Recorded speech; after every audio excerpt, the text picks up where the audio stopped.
पिछले लेक्चर में हमने केमिकल इक्विलिब्रियम को डिस्कस किया था।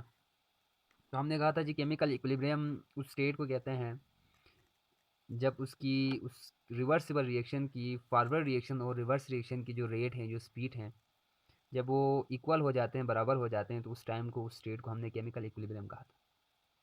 और हमने ये भी बताया था कि केमिकल इक्विलिब्रियम ही किसी भी रिवर्सिबल रिएक्शन का स्टेबल स्टेट होता है और कोई भी रिवर्सिबल रिएक्शन कुछ टाइम के बाद इक्विलिब्रियम पे पहुंच जाते हैं और वो रिएक्शन चाहते हैं कि वो सिस्टम चाहते हैं, सिस्टम का मतलब वो रिएक्शन चाहते हैं कि वो इक्विलिब्रियम पे रहें, यानी उसकी फॉरवर्ड रिएक्शन रिवर्स रिएक्शन के इक्वल रहें।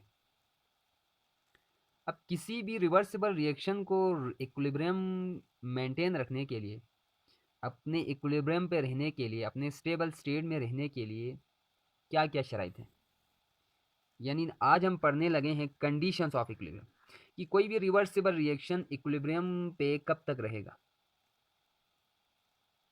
तो याद रखें, इसकी हम लोग यहाँ पे 4 कंडीशंस को डिस्कस करेंगे। उसमें से पहला जो कंडीशन है वो ये है कि जब कोई भी रिवर्सिबल रिएक्शन जब वो इक्विलिब्रियम पे पहुंच जाए मतलब उसका फॉरवर्ड रिएक्शन रिवर्स रिएक्शन के जब बराबर आ जाए, तो उसके बाद आपने न तो उसकी रिएक्टेंट और न ही प्रोडक्ट, आपने इनकी रिएक्टेंट और प्रोडक्ट की कंसंट्रेशन को कांस्टेंट रखना है।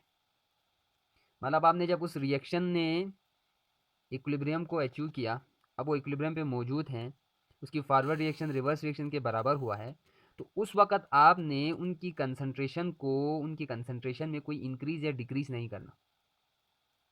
ठीक, अगर आप उसकी कंसंट्रेशन को कांस्टेंट रखेंगे इक्विलिब्रियम पे, तो वो सिस्टम, वो रिएक्शन इक्विलिब्रियम पे ही रहेगा। अब सिर्फ कंसंट्रेशन से नहीं, आपको उसकी वॉल्यूम को भी कांस्टेंट रखना पड़ेगा। अगर आप वो रिएक्शन अगर इक्विलिब्रियम पे पहुंचा हुआ हो, उसके बाद अगर आप उसकी वॉल्यूम में कोई चेंजेस करोगी, आप उसको जिस बर्तन में वो रिएक्शन हो रहे हैं, अगर आप उसको उससे किसी बड़े बर्तन में उसको ले जाएंगे या उसको किसी छोटे बर्तन में शिफ्ट करेंगे, तो मीन्स आप उसकी वॉल्यूम चेंज कर रहे हो। तो अगर आप वॉल्यूम चेंज करोगी तो क्या होगा, अगर आप वॉल्यूम चेंज करोगी तो वो सिस्टम, वो रिएक्शन इक्विलिब्रियम से हट जाएगा। यानी इक्विलिब्रियम से हटने का मतलब अब उसकी फॉरवर्ड रिएक्शन की जो स्पीड है, उसकी जो फॉरवर्ड रिएक्शन की जो स्पीड है, जो रेट हैं, वो रिवर्स रिएक्शन के रेट के बराबर नहीं रहेंगे। जब उसकी फॉरवर्ड रिएक्शन की रेट रिवर्स रिएक्शन के रेट के बराबर नहीं रहेंगे, तो हम कहेंगे जी वो सिस्टम, वो रिएक्शन अब इक्विलिब्रियम से हट गया है, अब वो रिएक्शन इक्विलिब्रियम पे नहीं रहा। तो दूसरा जो शर्त है, अगर उस रिएक्शन को इक्विलिब्रियम पे रखना है तो वो है जी आपको उस रिएक्शन के वॉल्यूम को कांस्टेंट रखना पड़ेगा। साथ ही साथ आपको प्रेशर को भी कांस्टेंट रखना पड़ेगा। जब रिएक्शन इक्विलिब्रियम पे पहुंचा हुआ हो, तो जिस प्रेशर पे वो रिएक्शन हो रहा हो, उस सिस्टम पे जितना प्रेशर एग्जर्ट हो रहा हो, उतना ही प्रेशर रखें। ना आपने प्रेशर को इंक्रीज करना है, ना आपने प्रेशर को डिक्रीज करना है। अगर आप प्रेशर इंक्रीज करोगी या आप प्रेशर डिक्रीज करोगी, तो मतलब आप उस सिस्टम को इक्विलिब्रियम से हटा रहे होंगे। तो आपको उस सिस्टम को इक्विलिब्रियम पे रखने के लिए आपको उसकी प्रेशर को भी कांस्टेंट रखना पड़ेगा। साथ ही साथ आपको उसकी टेम्परेचर को भी कांस्टेंट रखना पड़ेगा। जिस टेम्परेचर पे वो रिएक्शन हो रहा हो, आपने उसी रिएक्शन को उसी टेम्परेचर पे रखना है। ना आपने उस रिएक्शन को हीट अप करना है, ना आपने उस रिएक्शन को कूल करना है।